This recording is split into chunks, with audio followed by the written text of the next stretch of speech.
ça fait très mal au cœur. Pas si na motema. Comme on a battu le roi Ronsard Kanza. Ronsard Ngoma. Koya ko tenir ba propos ou azo tenir na TV. Ouais bien Ronsard wana nengaza wana. Azona nota opportunité té. Ya poussa nata 15 mètres ya mamasi. Mais bimisi ba image wa bimisi o bazana kofi wana lobi ke sindi aza pembeni wana. Jamais. Abi sindi le mamasi azala pembeni nde ba okabela yo osa. Mamasi azala pembeni. Batuluka ba Ronsard ndeti na Ronsard. Ba pesa ye responsabilité ya ko superviser musala montant bazo réflexionner Saint James place to répétera na Oshu. Webi ya Ronsard wana aiba ba split o ba changeaki ba verre cassé plus pur aiba na ba casse ba carreau cassé. Akima, yokate Akima Koffi Olomide akenda ko batama. S'il te plaît, pardon. Akima Koffi Olomide akenda ko batama 7 ans ou 8 ans. Bon, ça plie ba bagage na orchestre à se rendre na Suisse. Je pense que bon na gina répétition. To komi jour ya boss fallait qu'il a répété. Boss a tout ni producteur. C'est comment pour na reste na ngande to solagi. Ote boss, excusez, yo répété na yo, ngana kei parce que banque na résumé un problème na kena landela na eba ndenge ni kosala suite et puis na soir tant to komona na koya na hôtel pour na pesa yo reste wana po ndambo etikali to sala ndenge to solaki na concert. Boss akei a répété a silisi azongi na flat. Banda ko zela muto abenga to muto aya azoya te azobenga te. Tokomi, parce que le concert c'était le samedi. Tokomi, vendredi. Téléphone, il y a boss et sonné.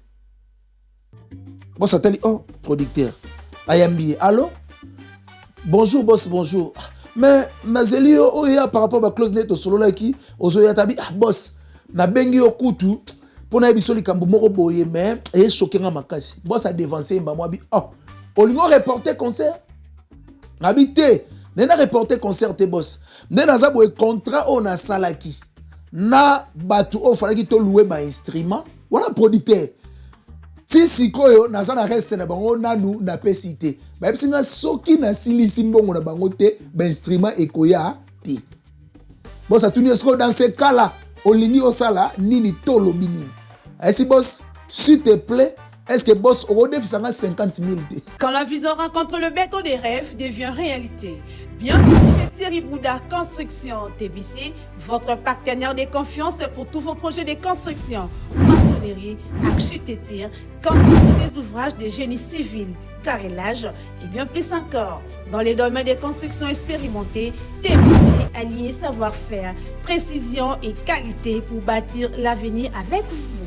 Avec une équipe expérimentée et des réalisations solides, TBC vous garantit des outils durables et modernes à la hauteur de vos ambitions. Nous sommes au numéro 38, avenue de la Victoire, commune de Calamou, quartier Matongé, référence Bibi Play. Pour tout contact, appelez-nous au plus 32 466 249 007 plus 243 811 946 038. TBC, l'excellence en forme entre nos mains.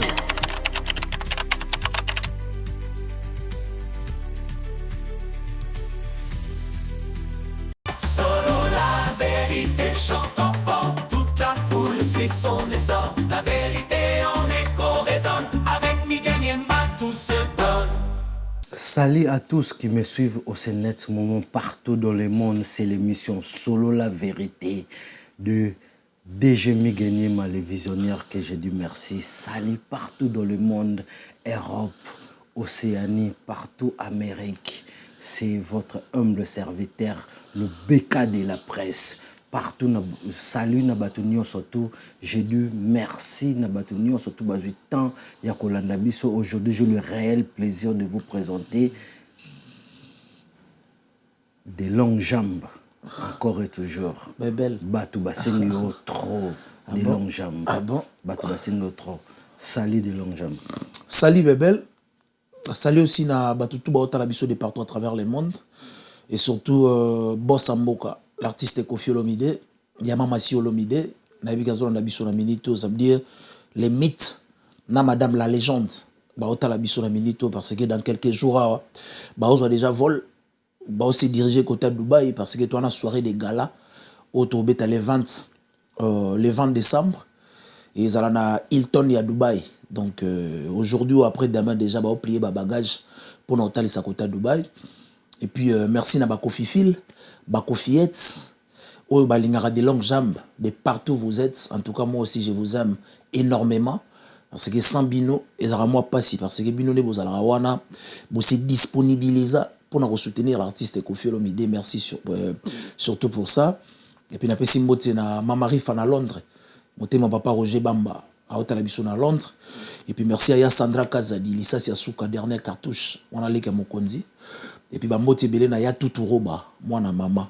Donc on a une famille biologique à Boss. Et puis il y a Christophe Kazadi, nabi gazota la paix des longues jambes. Puis mon grand frère propre, mon président Christian Mokoutia, trésor public, Mvouandou ya Mama Judith Naba, à Otalabiso, et pourquoi pas dire merci à Yawili Mouché Nicoda Congo. De longues jambes bandika mbalamo na mabanga ya ngwana ngape na opesa merci na merve na Tracy Venant pomba ya anglais yo yebi encore et toujours Jigel Moubondo. Tracy Venant pomba anglais na pesi mbote. Na mona ge dega o lobela anglais na bi anglophone comme. Dega. Fololo na Château Rouge donc on est ensemble. Métro Château Rouge, Fololo na Château Rouge, on est ensemble donc on est de cœur avec vous. De longues jambes. Batu ba benginga fort. Batu ba komi fort na émission to sala no batu ba sepeli na émission na makasi. Merci. Batu ba sepeli na émission na makasi batu ba benginga trop. Mais on dirait batu bela quartier latin ba melomane belé ba sepela nao oza garçon mo bien. Merci. Dam so batu bazwa temps ya okuta no te moi ngano yebisa bango ngato zala no o garçon mo bien. Merci. Tu sens bon. Merci. Il y a important que tu sens bon. Oh non, tu es beau. Non, tu sens bon. Très bien. Il est qui tu es beau. Très bien. Tu sens bon. Merci beaucoup, tonton. Merci. Bah te belé, bah c'est pela non, mais bah toi quartier latin. On dirait bah c'est pela été na acte où salamaki entre yo na frère na yo bo sala ne place moko Landry Kidoka. Makambo ba bagarre ba filmer bino bozo bunda surtout que non ozo betaye et eti no hôtel na zu ba appel belé voir même émission to sala na yo ba te belé ba s'appelle une émission mais acte no wana ba te belé ba s'appelle na et sali bango bien té et puis ba te bozala étonné ba te bébé que non normalement Koffi Olomide faut suspendre ba te belé bébé quoi na suspension. Moi-même je suis étonné qu'il y a des longues jambes. Il faut na sala émission pour na makamunyo surtout ndenge leka. Je suis étonné ngamona ebeke ozana suspension. Ça se passe quoi? En tout cas, merci beaucoup pour la question, Bébel. Je pense que ça déjà question déjà ezalaki réglée. Mais je pense que na solo la vérité, non na solo li ngote. Omoni esika bat bavandi même bandeko propre bazakana moi bakope ko discuter bako soir na bako kuma pe na ba décret moko boye mais eux ça important et ça les lens sale c'est la en famille. Ah ouais. Omoni l'artiste Koffi Olomide c'est un grand artiste africain et puis sa femme Mama Olomide c'est une légende. Il y a ba voix féminine en Afrique. Je pense que acte autoposa ki wana et les agis pas seulement ba Koffi Phil na ba Koffi Ets et les agis pe patron na biso papa na biso qui est l'artiste Koffi Olomide ou déjà na présenté qui besquise même pas bossier moko et puis na présenté qui na madame Naïma Massi et surtout na sala qui vidéo moko pour na ko s'excuser pour ne pas revenir na histoire ngo parce que c'est déjà passé ou ezaka to bala yango vite fait na présenté qui déjà besquise na frère nanga Landry Kidoka ou yaza frère nanga ya longue date ya yebi ba parcours to salinae et puis Bobette Simboyo on a bengaka affectueusement tata mwasi bana donc ya yebi place to outil ça veut dire poto ego comme ça biso ba indifférente ça veut dire poto ego kabola bisoté ezaka nde na utso ebisa yo même basani batango bela na vitrine mais hermo et tout anara o kapé tasse na sana mele ba tutani et panzani pe mais il y a que il faut qu'on panza vitrine pour balé ba panzani sampé ça pour répondre à la question il y a suspension na suspendité parce que quartier la thèse a manière de faire les choses nango donc ça veut dire l'artiste Koffi Olomide a benga na Landry na Bobette avant disaki biso asali biso que tout se réconcilier et puis a expliqué biso que bino boza bana famille moko ça veut dire il faut bobundisa kutu nde bata libanda boko bunda bino na bino te et surtout ezaki bien accueilli na côté na biso nyonso o tam suto salaki moi ba acte posé mo o les agi bato je pense que les joueurs les a déjà lavé na famille et puis tozongi normal nenge tozalaki comme d'habitude yango nazo réitérer ko senga les sous pardon na ba fanatique y artiste Koffi Olomide o bazaki lésé na c'est très important oui baluka place na motema na bango ba excuser de longue jambe parce que depuis na botamati na komi na âge nanu ba genre ya ba incident ya bongo esalamate ça veut dire nga so na ate na bunda ate contrairement nga zaka trop pour souligner que bat baolo ba mingi que non Landry Kido Kazala trop yom to bane ko attaquer yekutu à preuve du contraire gangti au secours on dirait yonem to bane ko agresser bat bakamo de longues jambes ngwezala ya bitumba ya karaté non même pas ya on a uto bisayo les lens sales se lavent en famille c'est déjà lavé to se réconcilier déjà na mistananga na tata mwasi bana Bobette Mboyo donc ce qui est passé est déjà passé on passe à autre chose to penser comment promouvoir notre artiste Koffi Olomide yango récemment na uto bisayo le 20 décembre to à Dubaï pour nous beta soirée de gala dans quelques jours déjà artistes ont plié ba bagage na orchestre pour ba se rendre kuna ba gendo satisfaire batu ndena yebsa kiyo la fois passée l'artiste Koffi Olomide aza instrument ya ko satisfaire batu en quelque sorte comme on est satisfacteur donc no pese sengo na soirée de gala na Dubaï na Hilton donc bazila bien et ça la vraiment kitoko makasi vraiment et ozala bien makasi na oyebisa ba fanatique nyo surtout ba ebanga nyo surtout batu nyo surtout balanda biso o baza ba kota Dubaï n'hésitez pas bokende vraiment pour rendre Koffi Olomide boyebi que aza légende autotikal ne légende vivant parmi les légendes au baza Koffi Olomide aza légende vivant à comment voir même na mythe o aza actif o azo pesa bilengi o lelo to comprendre te nenge biso bana moloka et to banda koloba papa wemba de génération en génération donc Koffi Olomide toye baté génération ni to tchai aza partout vraiment aza parmi ba artistes oh vraiment bazo bunda bazo pesa toujours na performance pour na ka ko satisfaire o eza ba mélomane nae ba Koffi Phil ba Koffi Yates na ba Sinentima nenge Papa Rolls aloba de Muchachalados Papa Rolls na pesi mbote grand frère nanga de longues jambes on a pesi Papa Rolls mbote na Monia Blanchard Mosaka depuis les États-Unis na pesi pe mbote de longues jambes tolali tolamuki report ya concert ya Genève Arena tozala no awa dernièrement na solo la no makambo ndenge bando leka na toile sortie médiatique ya Mama Si bato ebele babanda déjà koyeba bato ebele babanda déjà ko prétendre que non concert oyo apparemment ezala annulé vis-à-vis ya sortie médiatique ya Madame Olomide ou eza Cindy Leker bato ebele on dirait ba que concert wana ezala annulé tolali tolamuki boye concert ya Genève Arena il y a le 13 décembre eza annulé ou reporté je ne sais pas eza dit ya nini pe date mususu eza nini en tout cas merci pour la question bebel vainqueur ça linga bien comme dit report ya concert oyo ya Mama Si Olomide eza indépendamment na volonté ya artiste Koffi Olomide contrairement ils ont dépendre na producteur et puis na ndenga salai ba close na salle parce que biso da to pliaki ba bagage to kendaki déjà Genève na Suisse ngaku na pas parole to zoki mo retard ya okende fallait to kende vendredi après-midi et puis vendredi déjà avant midi lettre officielle et salamaki déjà pour na ko expliquer que concert est reporté et non annulé donc ça veut dire problème indépendamment de la volonté artiste Koffi Olomide, ils ont dépendre de mingi na producteur. Je pense que de TV radio je vais lire ma commis au salle na producteur batsaki nakati ya salle et puis tout autour ya salle et puis na ko expliquer aussi qu'on a deuxième position nini o créé qui cause il y a concert et à la reporter. Natanga communiqué officiel la production Sama Suisse vous informe du report du concert de Koffi Olomide et les quartiers latins international prévu ce samedi 13 décembre 2025 à la Genève Arena. Nous tenons à insister sur les faits qu'il s'agit bel et bien d'un report et non d'une annulation. On comprend pas confirmer. Ça veut dire ça annulation, mais contrairement à ça, report. Et ça, le mutazu RRB, na mutazu RRD. Ça veut dire que c'est la mort. Parce que maintenant, on a Charlie point ça y est, on a RR on a le bâti. Non, un jour, on comprend. Les circonstances du report sont indépendantes des Kofi Olomide et les quartiers latins internationaux qui quittent la Suisse ces jours. Vous comprenez? Ils ont dépend d'un artiste Kofi Olomide.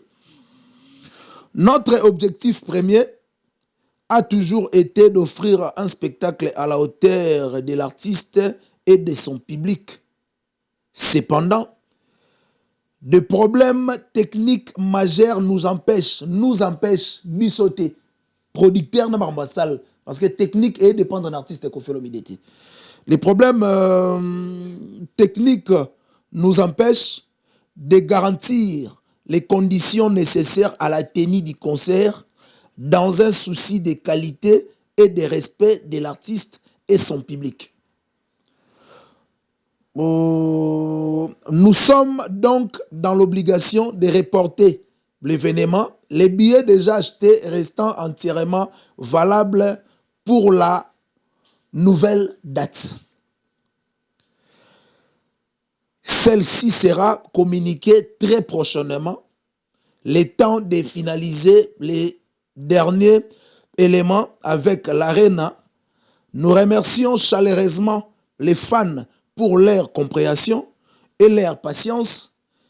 Et nous vous donnons tous rendez-vous très bientôt pour un concert exceptionnel. Na Seba Massonné, Sama Suisse Production. Frère Nangaï, normalement, ce qui est là, c'est annulé et reporté. Ce qui fait un mariage, par exemple, le 15 décembre, mariage est sous lieu le 15 décembre, na reporté mariage Nangaï. Mais bateau nous surtout n'a pas cette invitation. Faut pas que mariage Nangaï sous le 15 décembre et comme le 3 mars. Très bien, merci beaucoup. C'est quoi? Ce que l'on a annulé et reporté, mais il faut trouver une date ultérieure oyo et l'on a lié.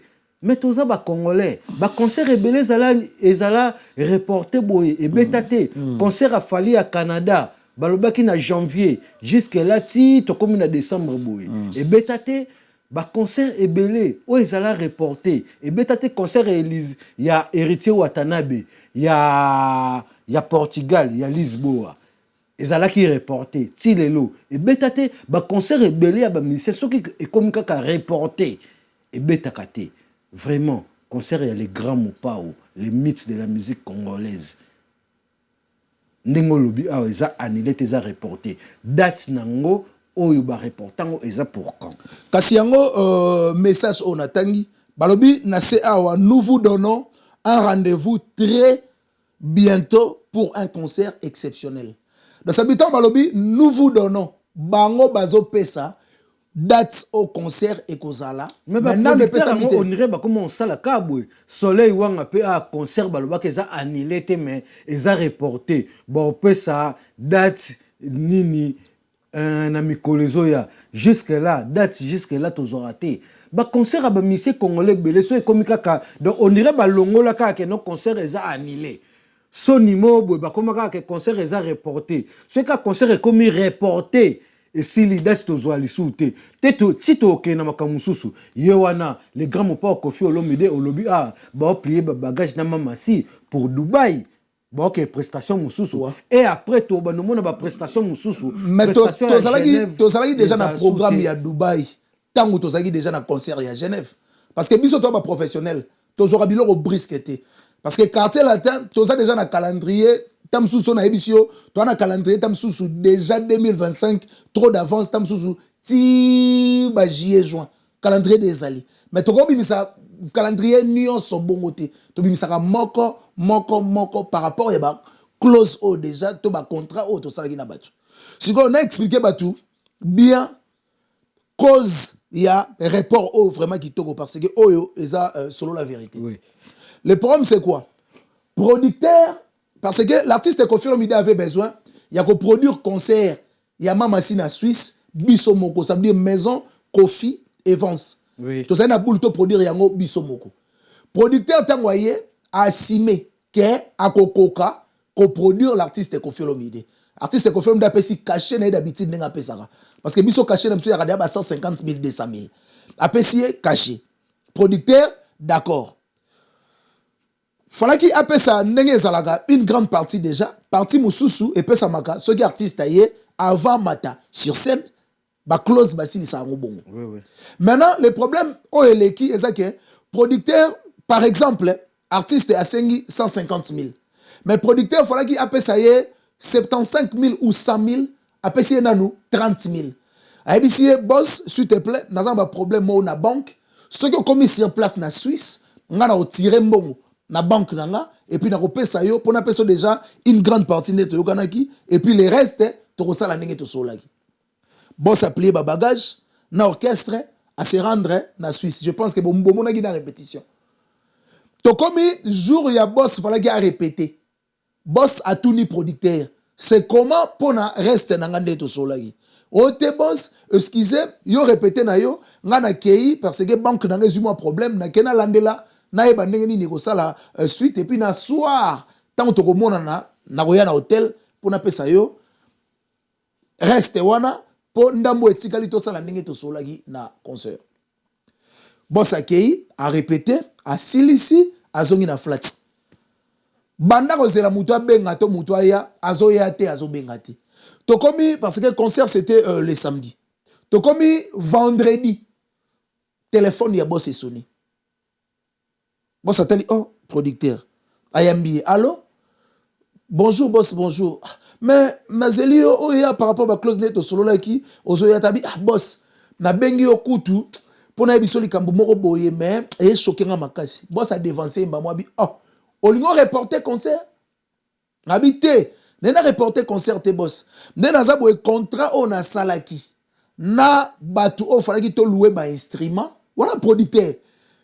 Si sikoyo naza na reste na bango nanu na pesité ba episinga soki na silisi mbongo na bango te ba instrument ekoya te boss atuni esko dans ce cas là olingi osala nini tolobi nini si boss s'il te plaît est-ce que boss o defisanga 50 000 te sikoyo ba fatie bazana silisa ba fatie baza yo zana nyongo nanga mozo ebisanga na defiso lisusu mbongo po futa totalité ya liboso na reste quand des boss a dit non, ça se passe pas comme ça.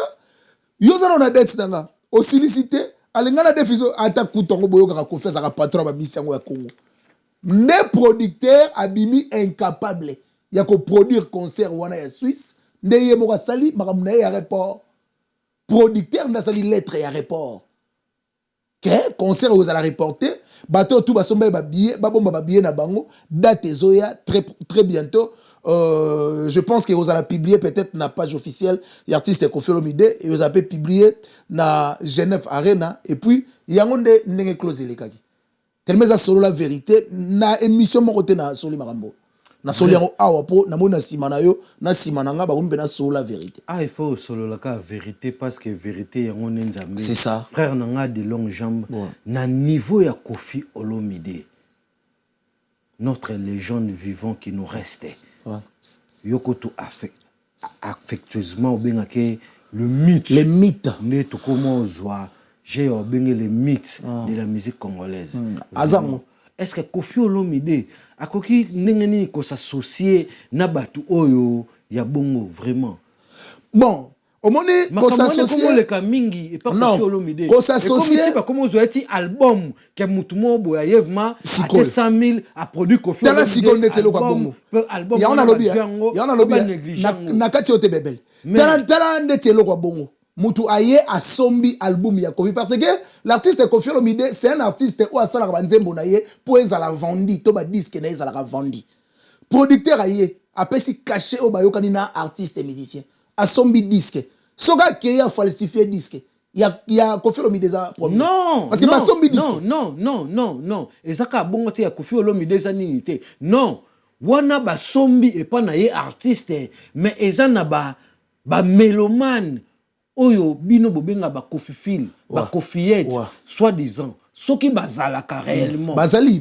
Bon, bien sûr, mon frère. Très bien. Bien sûr, mon frère. C'est que bazana besoin tilelo ba œuvre ya Koffi ezala pérenniser. Ce que Koffi ozalaka ke non mutu mo boyaye na ye un bébé mo boyaye a sombi neka nazana album nanga boy 200,000 na sombi 200,000 Koffi azwineka pour Koffi azana besoin que œuvre na ye ezala yo tekama mais oye ba te que œuvre ne ke pas ba fan na ye to ke pas ba fan nga bébé na ye na zwi album na ye pona ke na bomba ngona ndaku na ngai eyokana te ponga na linga Koffi.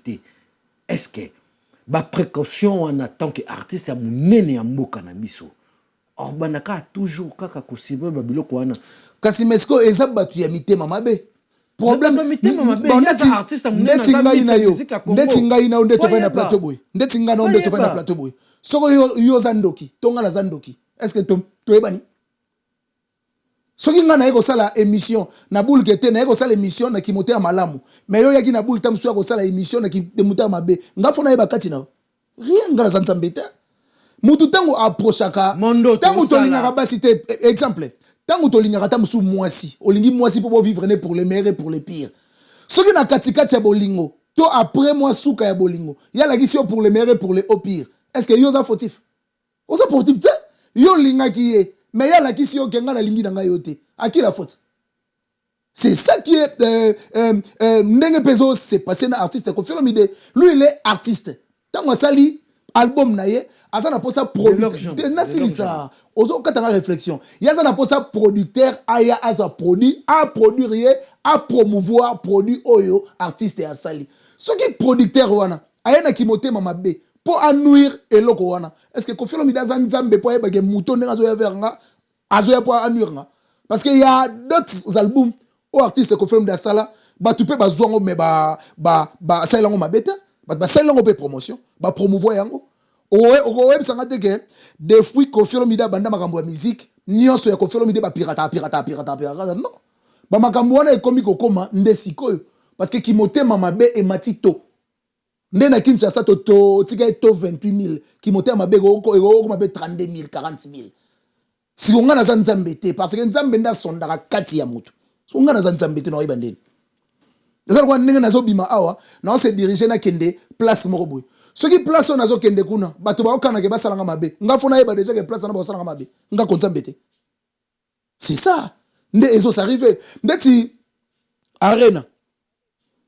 arena o Koffi Olomide alingaka a beta awa oyebi ke producteur wana atikala na nyongo ya Koffi Olomide à 200,000 balles afuta te mais toute vérité n'est pas bonne à dire mais beta pété mais producteur wana close basala na artiste c'est déjà non mais azwa mbongo te tant nazolo ba muta tikala na nyongo na yo ça veut dire que ozwa kité. Maintenant, ce qu'on confirme, des fois, il va se plaindre, na salagi close boy, salagi non, on n'a pas cette temps. Comment qu'on se plaindre trop? Se plaindre déjà na nini. Tes mecs. Musique ya Congo. Tant qu'on lobby confirme d'azo se plaindre trop. Se plaindra déjà na nini. Keneti que nos producteurs moboy aye à produire album, mais en fin de compte. Et seulement Balagombe. Une fois seulement, na, je crois, légende. Avant ING Arena, Koffi Olomide Tobandoze la concert à Hippodrome. Mais ils allaient que non, tout le monde est bakendaka pour nous olobana mairie. C'est ça. Hippodrome le Kabongo. Na fandaka tant que beka de la presse, n'est ça batu nyo surtout dossier à Koffi Olomide, il a été acquitté. Oui. Tozala na mboka poto, tozana ba Afrique te. Makambo Koffi Olomide ana ezalaka te. Oignon surtout baloba po na yewana ezalaka te mais soki eza ke non na France bolinga te abeta afongola ki je na ING Arena lelo pe to moni na ING Arena eza Belgique malgré tout za Schengen mais za Belgique mais les arènes outi ko beta na les arènes mais le problème toute vérité n'est pas bonne à dire papa toute vérité n'est pas bonne à dire je ne peux pas venir m'asseoir ici pour na kolobaka nyonso ka toloba à la veille il y a concert il y a les arènes et il y a créé problème. Parce qu'il y avait aussi les bateaux. Mobile maman c'est à bête à concert à Paris pour. Bazobanga. Bino mogo bozo mona bozo tala makambwe. Baobanga. Et là baobanga to éviter parce que bazo comprendre que encre correcteur a quoi corriger. Il y a un moni ndoule les arènes to betagnon le roi bateau donc on dit mbalasuka. Ce que tu as plaisir dans les agis, dans podium pour représenter artiste Koffi Olomide. Là vraiment, ça que déjà sincère félicitations à l'émission tous allés nous dernier. C'est un plaisir. Mais ça que félicitations à l'orchestre quartier la thème Bimba, dans les mythes Koffi Olomide. Merci beaucoup. Tout qui vraiment musique vraiment merci wana quartier. Santé son, cœur orchestration. Biso toi te batu oh ba musique na 2006, c'est ça. Na 2016, c'est ça. Na 2000 non. Orchestration on a vraiment quartier la tête non cohésion non net disque c'est ça pour bateau ba iba ki yango net ta vidéo boye et signaler bango copyright mozo copyright parce que to beta ki on dirait originalité nango pena yango non wana les grands c'est ça wana quand même les grands c'est ça la force vraiment c'est ça la force des grands mots vraiment des longues jambes makamweza ya minene. Ndeka toloba na Congo, quand on dort et quand on se réveille, on a toujours de nouveaux dossiers. Tolali tolamuki boye Ronsard Ngoma. Au pasala ki moko bandako lobela quartier latin. Ronsard Ngoma biso bat biso nyonso tout ebié. Beaucoup de sorties médiatiques ya Ronsard Ngoma vis-à-vis ya Koffi Olomide. Donc nebino boya kana ba plateau boye Koffi Olomide mutabenga abino a planifié déjà nyonso Koffi Olomide benga qui pour ça l'émission vis-à-vis à Fali Poupa vis-à-vis ya Likondi protège Bouboul pour na ko kitisa Fali Poupa pour na ko iloba ndenga nini abimisi tina ba image jour azala na Montfleury na saka bilamba oyo Koffi Olomide kabela ba sortie médiatique à Ronsard Ngoma et Kebele na donc makamunio surtout boaka oloba na plateau Koffi Olomide mutapesa abinongo. Vraiment. Ça fait mal au cœur. Ça fait mal au cœur. Ça fait mal au cœur. Comme on a ya on a uzo sayo qui moté mamabe on dirait ezara bébé mais qui moté mamabe coli. Ça veut dire qui moté mamabe est comme parent. Qui moté mamabe pas botibana. Ça fait très mal au cœur. Pas si na motema. Comme on a battu le roi Ronsard Kanza. Ronsard Ngoma koya ko tenir ba propos ou azo tenir na TV. Ouais bien Ronsard wana ndinga za wana. Azona nota opportunité te. Ya opusa nata 15 mètres ya mamasi.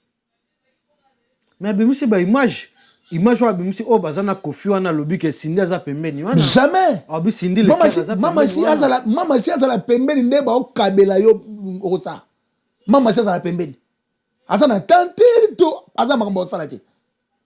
Omoni Koffi Olomide ngala lobaka ka bonté qui monte à malamu ya Koffi Olomide et comme fouté na bama beboye. Qui monte à malamu ya Koffi Olomide et comme leka.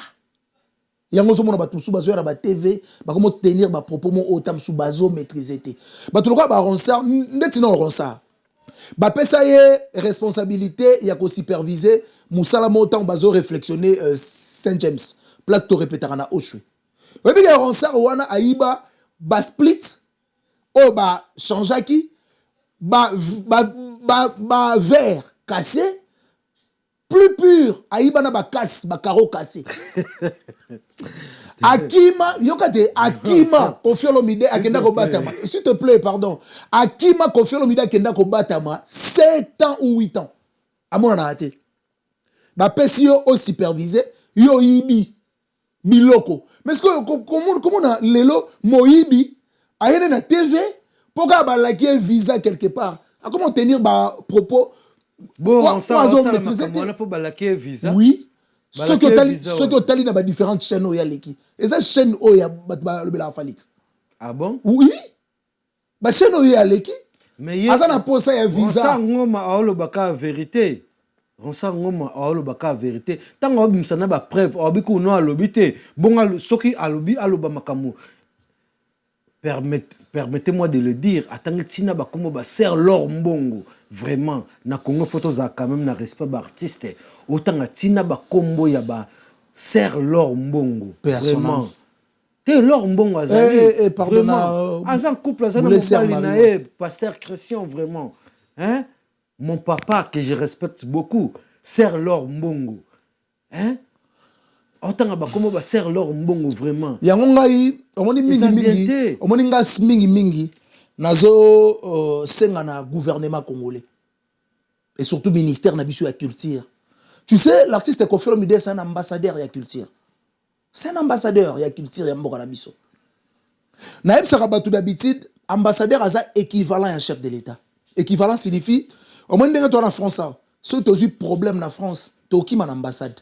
Moutou a chapeauté l'ambassade, a le chef de l'État. Parce que l'ambassade, ils ont représenté pays. Oui, oui. Mais ce que l'ambassade de la culture, ceux qui artistes et musiciens congolais, a un problème culturellement parlant, qui mana département ya culture parce que ambassadeur c'est l'artiste Koffi Olomide. En quelque sorte, l'artiste Koffi Olomide azal roi papa lopango ya culture. Ba on va mettre Gims, papa lopango ya culture. Ba tout bazar on a ba mission musu bazal roi ba locataire na bango. Mais ce que ça me dérange des fois, il y a romona ba Ronsard aya kamna na TV azo déplacer ba mot envers ambassadeur mais gouvernement ba service ministère de la culture, bah on t'a assisi pe mission, azoni pe panaye, az interpellé. Yango nazo ça président Christian Bosembe. Babylon ya ko interdire ezaka te ko kanga ba chaîne. Mais ce qui peut muto azo ya ko déplacer ba langage envers ambassadeur. Aza muto il faut bien interpeller. Parce que Koffi Olomide a faire flotter un drapeau ya Congo de partout à Kendaka. C'est l'ami de chef de l'État africain. Batbayebi. Mais comment on a un Rossard Ngoma apporte de l'autre côté pour le Congo, à part que la citoyen congolais, apporte de l'autre côté. Mais tu Rossard, sur à Mali, à Sénégal, à Côte d'Ivoire, à Ouganda, à mais Koffi Olomide, quand on voit Koffi Olomide, ça signifie Congo. Quand on voit Koffi Olomide, on comprend maman, ah, lui c'est un artiste congolais. Mais ce que tant que Moutoumou voyait, après un plateau, et puis journaliste, il faut pas l'interpeller. Parce qu'il faut s'attaquer à l'ambassadeur. Et puis l'ambassadeur, il y a culture. Il a un titre, le chef de l'État. Félix Antoine Tshisekedi, avec tout le respect, il y a maman Denis Nyakero. Il faut pas l'interpeller. Non, les propos tenus s'engagent que l'auteur. Mais les propos, on tenir yango et pas nani. On tenir yango et pas ambassadeur. Ba autorité na biso compétente. Il faut pas interpeller Mouta Bongo Batounaye, monsieur l'ambassadeur, t'as fait quoi? Parce que c'est un ambassadeur. C'est un ambassadeur, papa. Mais abimisi ba vidéo, donc Koffi a ebissé makamobele pona basa il a fallu complot. Est-ce que Koffi nanu? Koffi Mouta pesa ke maloba. Est-ce que Koffi oye azotanga Koffi nanu? Fali pour pendant moi si a fallu. Mais c'est Ronsard. Koffi c'est ton ami vraiment. Koffi, c'est ton ami? Est-ce que Koffi c'est ton ami? Au Vandi na Koffi, vous discutez avec Koffi, il te dit qu'il faut faire machin pour nuire. Nuire qui? La personne que lui-même Koffi Olomide a créée. Il faut la progéniture musicalement parlant à Koffi Olomide. Un fruit en traille musicalement parlant à Koffi Olomide. Est-ce qu'on peut nuire progéniture? C'est dommage. Nuire pour faire quoi? Parce que Koffi Olomide a déjà presque tout fait. C'est l'union sur la musique, papa. Koffi Olomide, c'est le seul artiste africain où on a 26 albums à succès et comme 27 suprématie bini. Tu as presque 700 chansons. Tu as des disques d'or, mais tu as des chansons d'or. Tu as des Gino. Tu as des Bambino. Il y a des chansons d'or. Ils ont mérité des titres de chansons d'or. Tu as des Bambino. Ça date de presque 30 ans. Ou plus de 30 ans. Bambino. 30 ans passés. Mais si tu as des Lelo. Au Lyon, tu as des Gino. Tu as des chemin de la vie. Ngana salanini vraiment. Ngana salanini vraiment. Pona bongana mokili. Ponga pe bandi makanga e. Batika koseka kanga e. Pona bongana mokili. Ponga pe bandi makanga lokola baninga e. Tango nazalaki mwana moke. Na bambula zomi na ndambo. tosokaza na 25 ye nazalaki komona ye mpaka lelo nga bambula ekomi ebele eloko moko te moye moko soki ezalaka nzela moko soki ezali oyo moto alandaka po abonga lakisanga yango yawe palado ata na ndoto vous blaguez avec la vie banzembo ba chef de l'état bazaka na ba ministre soit avant di batenzela wana nzembo wana chemin de la vie et kanisise pasi na ye que parcours mo na parcours pour na comme garant de la nation. Ça fait très mal hein? Et puis ça n'a pas si na oki pasi net na lela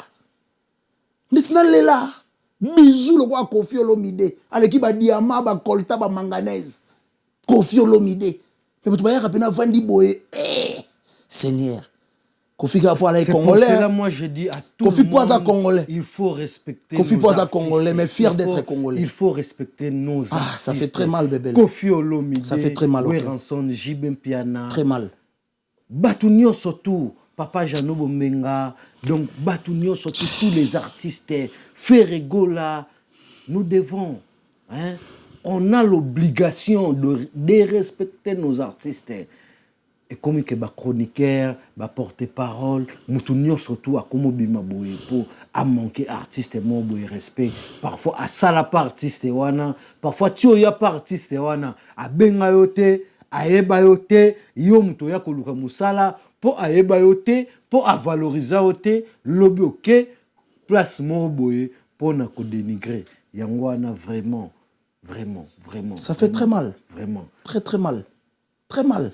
Neti maloba donc eloko esala pasi bakotina onsango makotina kombo a ser lor mbongo c'est grave Maman Laure kombo a ser lor mbongo moi c'est libala vraiment moi maman mobo a se respectaka moi mobo a se respecta makasi yo ya na ba jeda inde makasi batuluka ba maman Laure wana ofandi pena okomo beta lisolo ni neti ya mabe est-ce que Ronsard ici bosala ba jabongo na malor Maman Laure Mbongo. Yango batuluka ba Ronsard.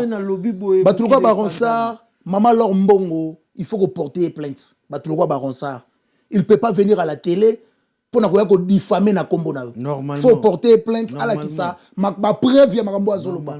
Parce que toko komati na niveau te ya go permettre kanyoso. Non. Toko permettre kanyoso te. Maman Laure, c'est une femme mariée. C'est l'atteinte à la personnalité des gens. C'est l'atteinte, monsieur. C'est l'atteinte. Il ne faut pas interpeller. Maman Laure, on a close nini, copie nini, oyo salana ye. Pour ya go vanda. C'est une femme respectueuse. Maman Laure, respecta kaye. Na ba présidence, on a yambare na ba. Donc, fierté. Yamboka. Mais yo oye pena vandi boyo. Okomo tsolo la Maman Laure. On dirait bosal rabagé. On dirait boyebani. Mais j'en ai marre.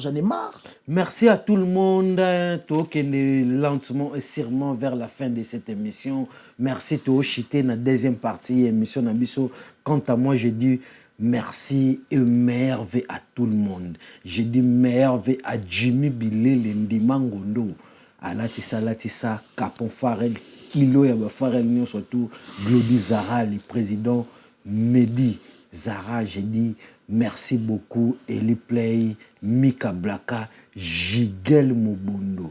Yanga yantima yo yebika ndeto solo Aïk Nzeta Mondele Aïk Nzeta yanga yantima doyen Kasese ya mukolo de Gresula batunyo surtout grand frère propre Guy Ingange coup de sifflet timba toujours na 1 Maître Joka, Maître Nzita, on est toujours de cœur. Fololo na Château Rouge. Rue Baudouin 66, Fololo na Château Rouge. Biloko nyoso to mboka so ngozo mbisi okauka, Wangila, Mika, donc Safu nyoso to Fololo na Château Rouge 66 rue Baudouinville na Château Rouge wana métro Château Rouge chez Fololo marché c'est Fololo na Château Rouge. Quant à moi, je dis merci et merveille à tout le monde. Nabatu nyon surtout baola nangai la queen yo oyebi toujours nantima de longues jambes to que lentement et sûrement vers la fin de cette émission quelques dédicaces pour chiter vers la fin. En tout cas quelques dédicaces ngana opesa Ba mbote belé na ya Koko Tamba les banquiers depuis Orléans, on a grand frère nanga, mbote aussi na Cédric Mouya na Orléans, il y a Newman depuis Orléans et puis les boss Albino Lungindu. A la biso pe na Orléans, il y a Jacques Kawele. On a grand frère nanga pe na Orléans. Puis la pesi mbote na Meta Touba Muntandu de Lix depuis Dubaï, bon séjour kuna. Et puis il y a Serge Mboumi na Sombate Kamokili Mobimba. Il y a Madebo na pesi Bambote, il y a Doudou Makolo Métro Sexy. Nabi Gazola Nanga depuis Ney Plaisance. Et puis il y a Shimba Lulungi depuis l'Allemagne. Et puis Bambote Belé, na les millionnaires congolais et angolais, il y a Laurent Sokoko à Otalanga. Et puis Maître Toussaint Sitou Konde. Il y a sa conseiller spécial, il y a ministre Nabiso Jacquemaine Chabani, intérieur. Et puis il y a Douglas Sitou. Depuis Hippodrome, Nambinza Pompage, espace Hippodrome. Et puis Gare du Nord, Kalolo, Nabi Gazola Ndanga. Na Timerman Kambu. Depuis Lyon. Et puis merci na Baby Bakemba, l'Irlandais, Idriss Papouche, Brazzaville, Yama Yoyo, Elvis Otto, depuis Évray. Et puis na Pessimbote na Gentika Songo Bourgeois, Plan B, Water, PDG, il y a Jimmy Chimanga, Porte de la Chapelle. Nicolo Tokomi, na comme Obenge presque préfecture. Ça me dit bateau tout bana ba problème ngunda, bateau tout bana ba problème, il y a passeport, bateau tout bana ba problème ba orienté yo. Jimmy Chimanga, Porte de la Chapelle, grand frère n'a PC Bambote, puis n'a PC Mbote na les boss Junior Touaïbou, on a service à sécurité, héritier pour Malégran qui signe agence à fret et maritime, na Château Rouge. Joyeux anniversaire à mon pasteur Chichi Chibambe, mon pasteur Sébastien Toko, PCP Bambote, Aniseto Pedro, depuis l'Angola Vienanga, bébé Chico Mannequin Château Rouge depuis Château, et puis Landry Bissidi Chilombo, Ndoya Mokonzamboka, Aske Baz, Kilo Bumbo. Ouais, je dis merci à Tracy Venant Pomba ya anglais. Tracy Venant Pomba ya anglais. Maniqué, vraiment, Tokota, bientôt là et sûrement. Papa, vraiment, nangena tu nakuna lobakutu. Maniqué, manika bimisi liste ya basi nyonso tu ya Koffi Olomide. Manika bimisi liste ya basi ya Koffi Olomide. Abi basi batumsu babala, basi batumsu basala bavina bango, abimisi liste ya basi nyonso tu ya Koffi Olomide. Mais makambo to solara yango yo. Donc ça dit batu, ba comment vena soka vandi, azana ba problème na yemo boy. On dirait place nango ya okitisa. Et comment ne pas Koffi Olomide. Parce que mutulo wa manique to sola vraiment bien. Mutulo wa manique. Akufeli mibali misatu. 3 papa ya bana. Wana yo mtu ebi biso tebi ka papa ana ochokufa dernièrement. Premier papa ya mwana o akufa ya manike. Aza papa Jonathan Kadima. Akufa na Angola raf. Ah bon? Basokola été. Pour kendara deité. Babia ndonga Shokoro père son âme. Papa Prince Babia na Ana. Akufa manike azwa problème na famille basokola été. Papa ya Tom papi. Auti ko kufa manike azaka na poto. Papa Ana. Papa Anande Babia ndonga Shokoro père son âme. Ah ouais. Papa ya Tom mwana suka. Po ya na 4 bana. Na 3 papa. Papa ya Tom. Ana bala papa mona. Na Prince Babia. Ah ouais. Jonathan bana papa na ye. Tom pe ya suka na papa na ye. Ah ouais. Papa ba Tom auto kufa na ngiringire. Ya zaki na poto ao. Ba sokola epete. Parce que moi si ampoka ya bongo. Ba sokola te. Soka zo ya koloba makambo bolanda kete mpoka esala ka bongo. Et créer un mouton sur ménage. Maman Nika zala na quartier latin, mobile na zala na quartier latin, ayebi quand même ba kombo nyoso wana o atangi wana. Ayebi kombo te, azape na précision te.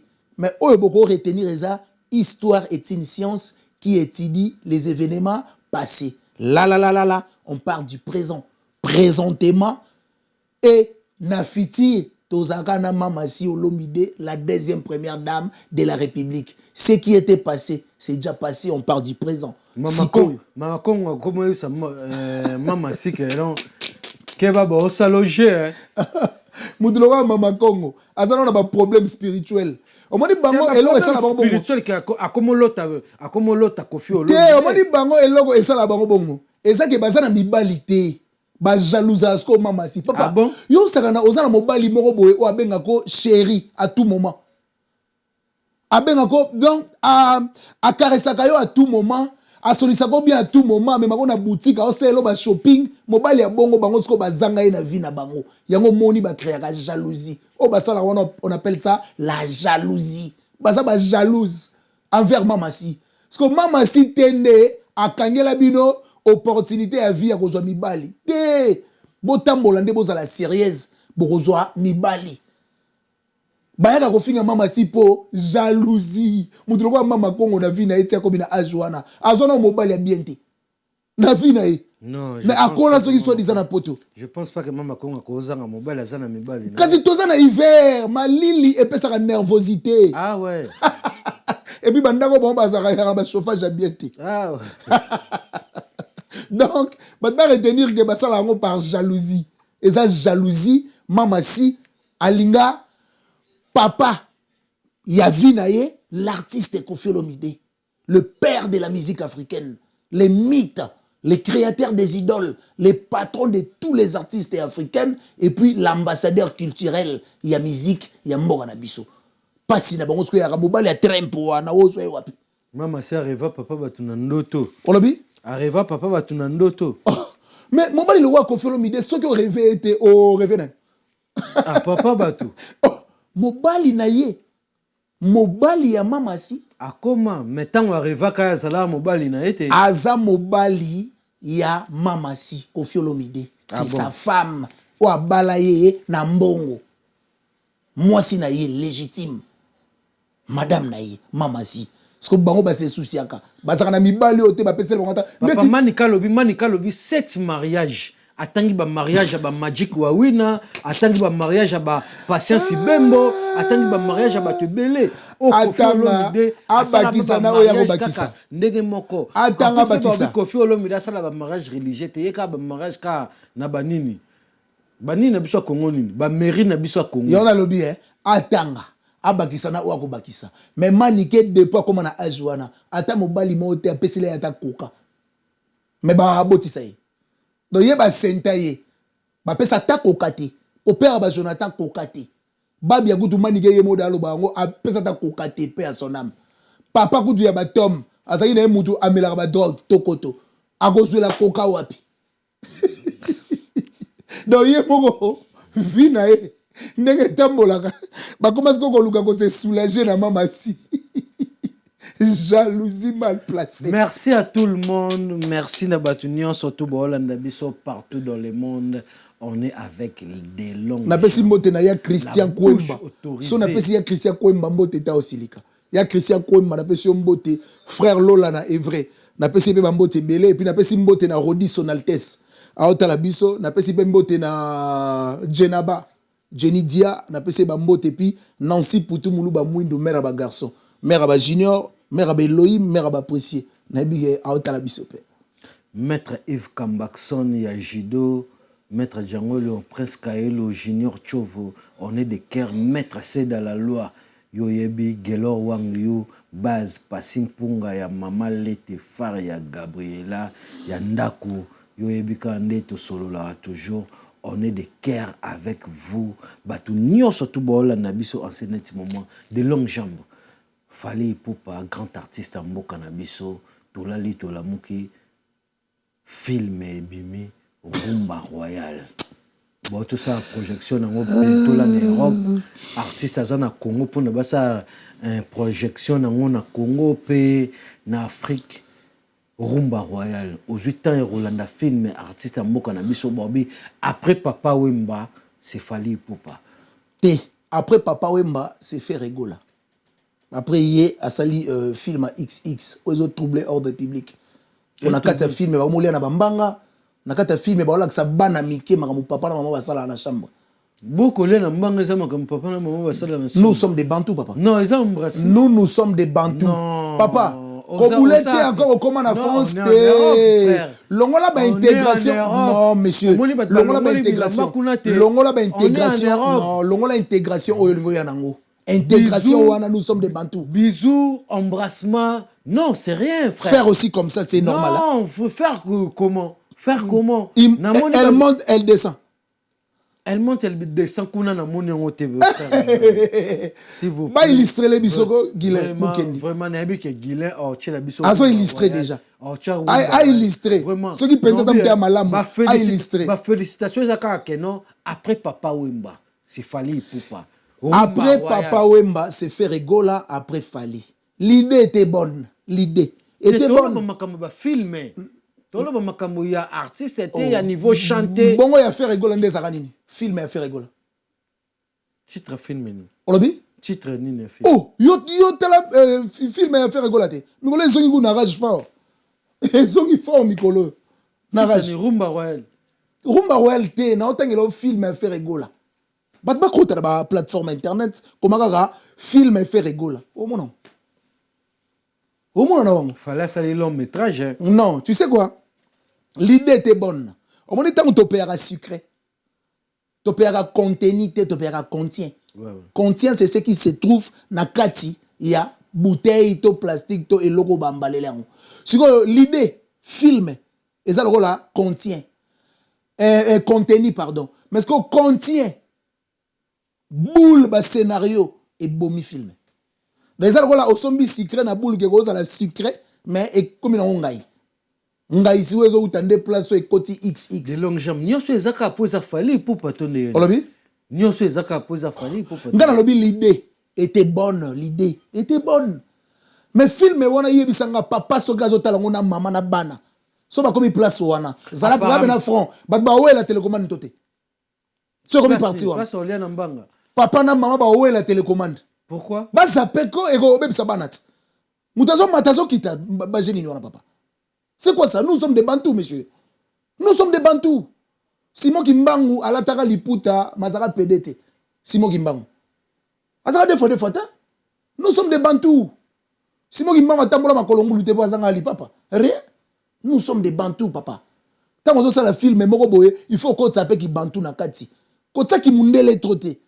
Parce qu'il y a d'autres personnes dans le Congo, Nanoaya Pototé. Parce qu'il y a Robert Masolo, il y a intégration d'elle.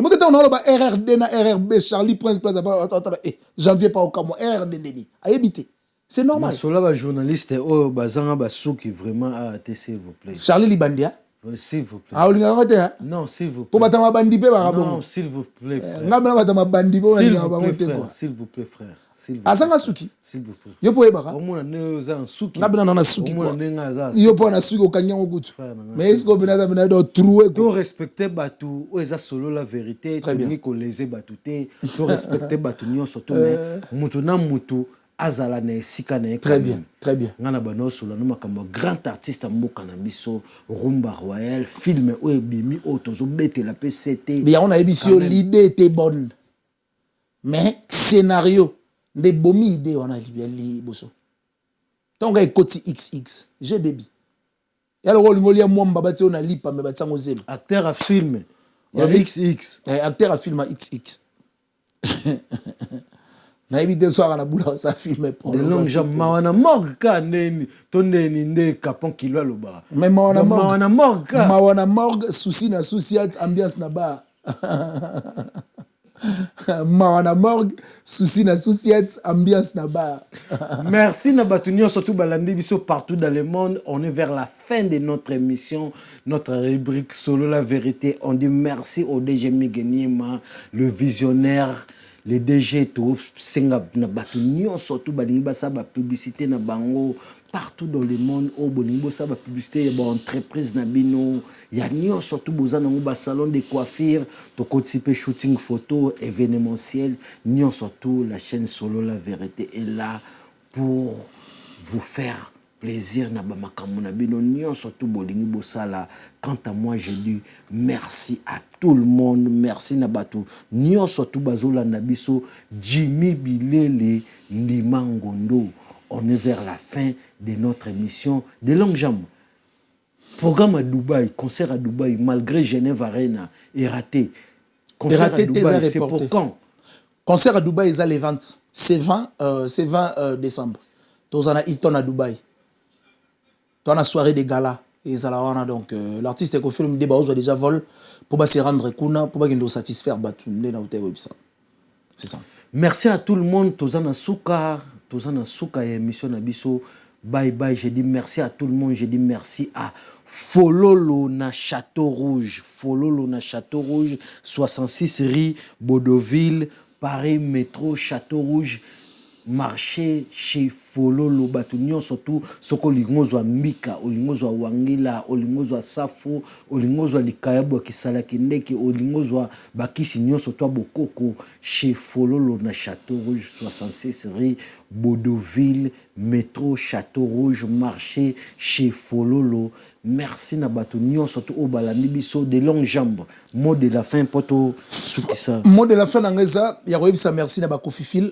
Bakofiet, restez toujours focus na soutenir l'artiste Koffi Olomide et surtout bon voyage déjà en avance l'artiste Koffi Olomide oiseau soit déjà pepo pour qu'il ne satisfaire bandeko kota Dubaï et puis programme sous je pense que le kana page officielle y artiste Koffi Olomide et puis biso to ozala na TV pour na roya ko s'appuyer na yango.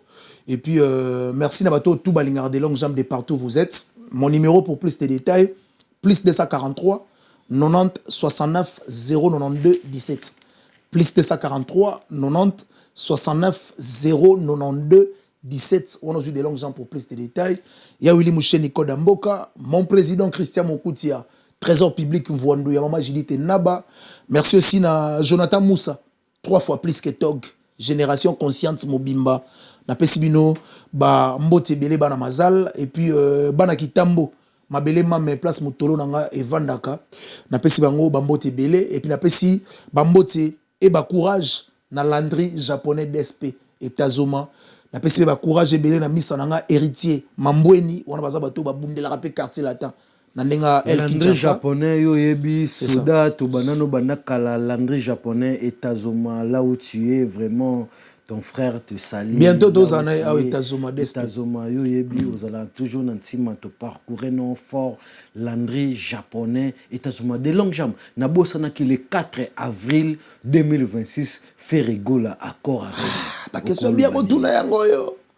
Bah question bien. Le 4 avril 2026 fait rigola accord arena. En tout cas le 4 avril est dépassé dans la journée moko. Donc ça veut dire qu'on a fait anniversaire après l'obindou la fait rigola. Ah bon? Ouais, on a les 3. Ah ouais. Donc ça veut dire le 4 avril tozalawana. Ça veut dire qu'on a célébré fête nanga d'anniversaire wana. Et ça l'a bien. Et ça l'a bien donc na bengisi ba Kofifil ba Kofiet to soutenir faire rigola mobondo parce que y a soutenir abiso des fois. Y a ça rapena soki makambo etali Koffi Olomide na quartier latin à kota hango. Donc, biso peut être obligé. On a eu na s'autoproclamer déjà communicateur. On a communiqué pe concert wana. Donc, Papa Hervé, on a pena legi na ou de longues jambes ya quartier latin orchestre soyo zalape. To zapena on a pour te soutenir. Ça veut dire na ba émission tout na robanda roleka. Il faut na lobela rango. Quand je parle d'il faut déjà c'est une obligation. Donc ça veut dire des 4 avril accord arena avec Papa Hervé Ferregola. Toya mo bondo bagoloa.